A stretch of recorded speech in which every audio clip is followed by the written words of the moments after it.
In the heart of Schaffhausen, Switzerland, 27-year-old American watchmaker Florentine Ariosto-Jones arrived with a vision to replicate the success of the E. Howard Watch and Clock Company in Boston, Massachusetts, where he had served as director.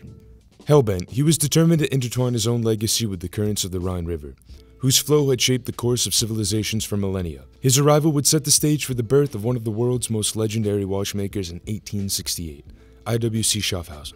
Drawing inspiration from the river where Roman legions once stood on the banks to the Industrial Revolution when the current served millions as a vital trade route, Jones harnessed the Rhine's indomitable spirit to literally turn the cogs of his chronological pursuit by setting up his operation with the aid of hydropower to build his watches. Since then, IWC has achieved a remarkable fusion of tradition and innovation, and none better represents this than the IWC Big Pilot, a watch that has cemented IWC, arguably, as one of the oldest vertically integrated Swiss watchmakers. By all accounts, the venture was an immediate success, and the world saw a slew of iconic wristwatches, and by 1936, IWC's first pilot watch saw its birth. The Big Pilot's true ancestor, however, arrived in 1940, the Big Pilot watch caliber 52 TSC. As is the story with many of today's iconic watches, the Big Pilot was largely born out of World War II, as IWC produced only 2,000 of these extremely large 55mm units to serve as reliable cockpit instruments with an oversized onion crown a pilot could easily adjust without removing his gloves. Fast forward again, and in 2002 we saw the official rebirth of the Big Pilot reference IW5002, which shares near identical DNA with the replicated mid-century design. Since then, IWC has leaned heavily on the Big Pilot as one of the designated hitters of their roster, and it's undeniably one of the most popular and recognizable watches produced in all of Swiss watchmaking. But what specifically makes it so iconic and recognizable? In this review, we're going to unpack this to show why the IWC Big Pilot has so many fans. IWC has built up a reputation for the sheer size of the timepieces they produce. I mean, it's called the Big Pilot for a reason, no? But as we mentioned before, back in the 40s, it was even larger by a substantial 10mm margin. In 2006, the uber-successful 2002 Big Pilot received a touch of TLC. It kept the 46.2mm case size and all the external styling cues, while adding in the new, at the time, IWC manufactured 52-110 caliber and a unique 7-day power reserve indicator that partially chopped off the 2 and the 4 numerals. Since there are a few iterations floating in the ether in both 46mm and 43mm sizes, it's easy to get caught up and confused with the minor differences between the references, but we're going to focus on the most classic 46mm black and white colorway still offered directly from IWC, the reference IW510-01. Like it or not, the elevated Flieger style is quintessential, rugged, bold, highly legible, and in the case of the Big Pilot, rendered with a touch of elegance. With a wrist size clocking in just a hair above 7 3/4 inches, the wearing experience is substantial no matter how you cut it. And it's not just the main case itself that lends this presence, but the sapphire that nearly spans edge to edge. Let's take a closer look at the main case. We already uncovered that it's exceedingly wide at 46.2mm in diameter, but it's also fairly tall at 15.6 and uses a lengthy lug-to-lug of 57. The fully brushed stainless steel is also bright in terms of reflectivity, so although it won't pick up nearly as much light as a fully polished unit, the proportions of the watch certainly won't hide. Even more so considering the prominent onion-style screw-down crown that juts out quite far at the 3. We took some measurements and the total diameter clocks in at just about 48 to 49mm. For example, the Belova Lunar Pilot is also quite large at 45mm, but there's a fully matted black edition and the colorway actually allows the watch to wear a few millimeters smaller, not the case with the Big Pilot. But that's really the whole point with a pilot watch, legibility. In good faith, you can't criticize something true to form. However, a modern wearer is probably not going to be wearing and using this unit in the same way a 20th century pilot would. So does it need to be this big? I mean, why not? IWC already has a smaller, highly wearable Mark series like the 40mm Mark 20. So this period-accurate pilot doesn't have to pull double duty in terms of wearability. But if we're going down that road of comparing it against the Mark series, which many do, there's also another pretty big barrier to entry for the Big Pilot: its price. The current MSRP is around $15,000. The latest Mark series, the Mark 20, sits just above $5,000. 3 times the price? They look almost identical. Well, not identical, but we think you get what we mean. Put it this way, you can pick up an excellent, gently used Rolex Submariner date for less than a Big Pilot currently retails. We're not saying it's not worth it, but what specifically goes into that valuation? To uncover that, we need to dive deeper than the straightforward stainless steel outer to see why IWC settled at that price. We'll also give our 2 cents on whether or not it's justified toward the end. Before we do, take a look at that striking case back. IWC features the Iron Annie, officially the Junkers Ju-52, a 1930s-era bomber turned transport vessel used by the German Luftwaffe. The Big Pilot is a descendant of IWC's early Fliegers, specifically the 1,000 or so made for the German Luftwaffe at the start of the war circa 1940. Add in a 7-day power reserve at the 3, and boom, you have the 2006 run where the Big Pilot saw its second modern reissue, with the IW 5004-01. Outwardly, the Big Pilots haven't changed much since, except they brought back the 9 numeral absent on the 4-01. Much of the dial composition is a near carbon copy of the one that debuted just over 20 years ago, with an emphatically true-to-form Flieger-esque bearing, like the big, straightforward Arabic numerals, and dotted high noon indice, with a bit of interest at the 3 with a 7-day power reserve subdial that's rolled over ever since 2006.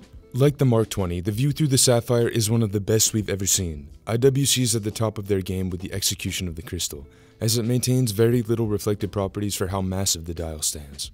The classic pilot watch high contrast is present in spades, with a deep black lightly textured background and bright applied elements everywhere but the warning track on the power reserve indicator that lets you know it's time to wind. Taking a closer look at the power reserve indicator, we notice that IWC decided to almost lay the subdial on top of the numerals, cutting off the now hook-shaped 2 and severed 4 in half. Is that a 2 or is it a question mark? Joking aside, although this isn't the first time we've seen this on a Big Pilot, there's equal parts of us that want the numerals gone completely, and equal parts of us that think it's fine the way it is. But it kind of seems like no matter how much thought IWC put into this, and we're sure there was a lot, the choice to layer and cut off the numerals at weird points makes it seem, well, a bit thoughtless. But by all means, a very minor gripe with an otherwise really attractive design. The Superluminova is bright and applied in thick applications everywhere but the date window taking the place of the 6, and noticeably absent on the power reserve indicator and the thin seconds hand as well. For $15,000, it may have been nice to see perhaps days 2 through 7 set with luminous material, and at the very least some lume at the tip of the seconds. In 2016, IWC re-engineered the heart of the Big Pilot and debuted the 52-110 caliber. We spoke about value for money just a few minutes ago, and here's where we think IWC gets $15,000. IWC's been using Swiss watchmaking luminary Albert Pelletin's winding system for decades, and it's been an excellent candidate for improvements. So, in 2016, IWC did just that. The Big Pilot via the caliber 52-110 saw Pelletin's winding system improved with ceramic components.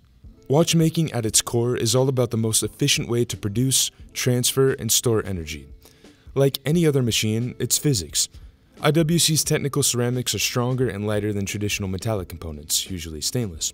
So there's a number of benefits including enhanced energy transmission, increased durability, and thus longevity, and weight savings. The tech behind the caliber is the core reason for the Big Pilot's price tag, and although there's certainly debate about its justification, you can't argue that the internal tech is at the top of its game. Practically, you'll get a best-in-class 168-hour, or you guessed it, 7-day power reserve, stored in not 1 but 2 barrels, one of the movement's crowning achievements. Also 31 joules and a 4 Hz beat rate. Although we love the rugged embossed caseback, the movement's a beauty, and it would have been eye-catching to see it in action like we witnessed with the 2001 release of the 43mm. Encasing all this highly engineered caliber, and yet another reason for the elevated MSRP, is a soft iron inner case to bolster its protection against magnetic fields, which are frankly, in modern life, everywhere. Kitchen appliances, radio transmitters, and mobile phones, you name it. Little known to the general public, at one time, as was the case when the original IWC Fliegers were produced for war, airplane engines emitted incredibly strong electromagnetic fields that were essentially watch destroyers unless proper protection was built in. This tech has rolled over and vastly improved since then, but it's an internal acknowledgement of their original use case, and we think that's pretty damn cool. Practically, expect your Big Pilot to be virtually impervious to any normal magnetic field that you'd encounter day to day. It's fairly well known at this point that John Mayer is an outspoken fan of IWC, specifically enamored with the Big Pilots. He owns an extensive personal collection, and you can see him on stage frequently, with the Big Pilot tethered to his wrist while he's playing a 6-string or while accepting a Grammy. He's been outspoken that he lauds the watch and the brand as a whole for its simplicity and dedication to only the purest horological elements, nothing extraneous. What comes with this is insane brand recognition. The luxury Flieger is easily identifiable. The twin rivets on the premium leather strap go a long way to spot an IWC, in tandem with the oversized case of course, both elements a nod to their tool watch past. This specific Big Pilot ships with a very well-built leather strap with those signature Flieger twin rivets near the lugs and a branded set of stainless steel buckle hardware matching the main case. The Big Pilot is purpose-built and unapologetic in its dimensions, with impressive internal tech leading the Swiss watchmaking scene. But is it worth the investment at $15,000?